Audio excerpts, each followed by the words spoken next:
So what's up, guys? So this week for Movie Club, we watched the movie South Park the Movie. Now, South Park the Movie came out in 1999, and it's pretty much done by the creators of South Park, Matt Stone and Trey Parker. This movie came out like when South Park was still pretty young. I think it was only in its third season, and it's pretty much the way The Simpsons should have done it. They should have released the movie when it was a lot younger, when people were like really into The Simpsons. I can't go and watch The Simpsons now. I don't really care for the show, but South Park I watch every week.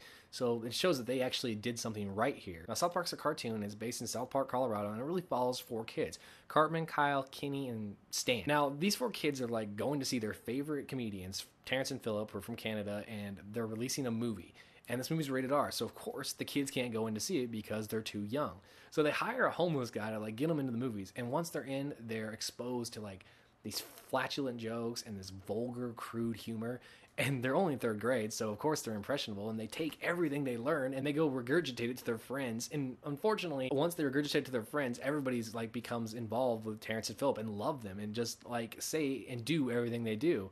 And this is just shocking and horrible to like the parents and the teachers. They just can't believe it. So what do? Do they take the blame because they let their kids go watch this stuff? No, of course not. They actually go blame Canada, which is a song in the movie called Blame Canada. And they have these two guys arrested. In turn, this causes a whole big war between Canada and the United States. Yes, Canada, the most peaceful country, decides to declare war on the United States. And they do so by bombing the Baldwin brothers, which is actually pretty funny. But it's funny because this movie is a satire on contemporary America. A lot of these issues can still resonate today. One of the biggest times it really pokes fun at America is especially that we're blaming Canada for having vile, terrible, ignorant stuff on TV.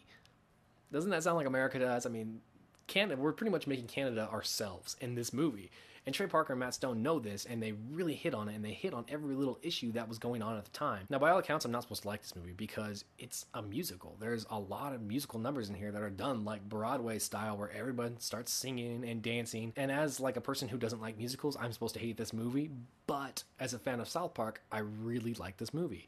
For God's sakes, one of the songs got nominated for an Oscar. I think it was Blame Canada, and Robin Williams like did it at the Oscars, so that should tell you something right there. I think I could fast forward past a lot of the musical numbers and still really enjoy this movie. And it goes back into its old South Park ways of Kenny dying, and this time we get to see Kenny go to hell. And in hell, we realize Kenny meets Satan, and Satan is in a gay relationship with Saddam Hussein, who apparently is dead at this time, and his plans to take over the world once the Canadians are dead, and it gets elaborate. It gets really out there. Now, some people who have seen South Park or don't really care for South Park always knock the animation, which is one thing I love about South Park, because even in this movie, they say how terrible the animation is, and they show you like how they walk and stuff. They make fun of people that are still alive and still dead. They made Gandhi go to hell. They showed Bill Gates get shot in the head. They show these terrible, crazy things that you would never expect to see on a TV show. But it's just like the Terrance and Phillip movie in the movie itself. This is the South Park movie.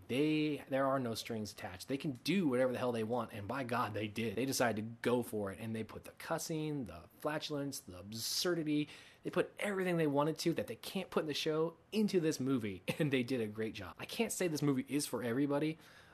Like I said, I shouldn't have liked this movie because of the musical number, but that's not the thing that's going to get most people. It's South Park. People don't like that kind of humor. A lot of people don't like that kind of humor. So if you're not a fan of South Park or Family Guy or that kind of humor, you're not going to like this movie. But I would say give this movie a shot. Do not let your kids watch it. That's the whole point of this movie, is to watch it and you can see what is actually wrong. Stop blaming other people when you're supposed to be the parent and raising your kid. So check this movie out. It's well worth watching. I'm kind of losing my voice because I've kind of been sick for the past week, but it's really all I have. So it was a great pick this week. I can't wait to see what we do next week, and I'll talk to you guys later. Bye.